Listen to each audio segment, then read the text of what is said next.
Hello বন্ধুরা, আপনি কি নতুন ভোটার হতে চান? তাহলে এই ভিডিওটি আপনাদের জন্য। এই ভিডিওটিতে আমি আপনাদের সাথে শেয়ার করব নতুন ভোটার হতে কি কি ডকুমেন্টস দরকার। চলুন দেখি বিস্তারিত।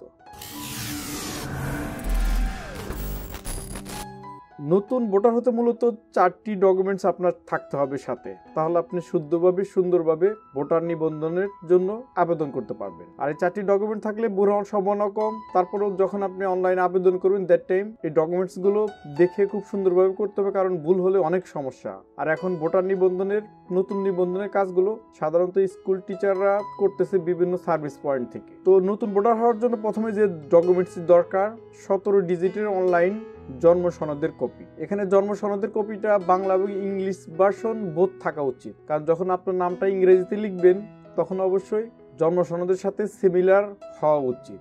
দ্বিতীয়ত রয়েছে জাতীয়তা বা নাগরিকত্ব সনদের কপি। এখানে জাতীয়তা বা নাগরিকত্ব সনদের কপি বলতে ইউনিয়ন পরিষদ, পৌরসভা কিংবা সিটি কর্পোরেশনের যে নাগরিক সনদ রয়েছে সেই কপি আপনাকে থাকতে হবে আপনার সাথে। তৃতীয় অপশন রয়েছে নিকট আত্মীয়র এনআইডির ফটোকপি। এখানে আত্মীয় বলতে আপনার পিতা মাতা ভাই বোনের প্রভৃতির এনআইডির ফটোকপি সাথে রাখবেন, যাতে আপনার বাবা মার নামটি অন্য এনআইডির সাথে সিমিলার এবং একই হয়। পাশাপাশি আরেকটি বিষয় রয়েছে, আপনার সাথে এসএসসি দাখিল বা সমমানের কিংবা অষ্টম শ্রেণী পাশের সনদ যদি থাকে সেটাও সর্বোত্তম, কারণ ওই সার্টিফিকেটে যেভাবে নাম রয়েছে সেই নাম অনুসারে আপনি নতুন ভোটার আইডির জন্য নিবন্ধন করতে পারবেন। তৃতীয় আরেকটি বিষয় রয়েছে ইউটিলিটি বিলের কপি।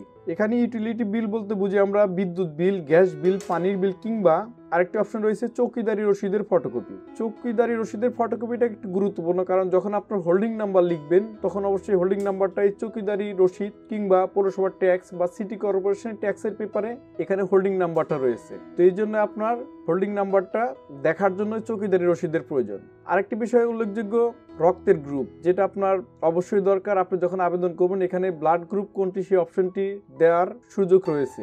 এজন্য সবচেয়ে ভালো হয় যদি আপনি ক্লিনিক্যাল টেস্ট করে আপনি ব্লাড গ্রুপটা জানেন, সেই অপশনটা এখানে বসিয়ে দিতে পারবেন। সেই তথ্যগুলো হলে আপনি খুব সহজেই নতুন ভোটার নিবন্ধন, এখন যে ভোটার নিবন্ধন চলছে সেখানে কিংবা অনলাইনে যে কোনো দোকান থেকে আপনি নতুন ভোটারের জন্য আবেদন করতে পারেন। এখন এই পর্যন্তই। See you next video. খুদা হাফেজ।